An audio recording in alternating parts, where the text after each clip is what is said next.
How to refund on G2G. So first thing first that you need to do is log in using your credentials. After that, you can go with the profile icon, which will be on the top right. Once you've logged in, you will have your profile icon. You need to click on purchase orders. After that, it will show all of your orders that you have. For example, if you wanted to search for the order number, you can do that.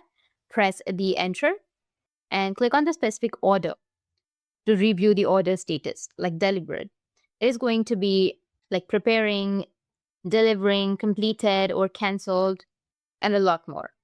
Now, all you have to do is see there is going to be an option of report. You need to click on the report item, select request to cancel depending on the order status, and select the reason for cancellation and refund method if applicable.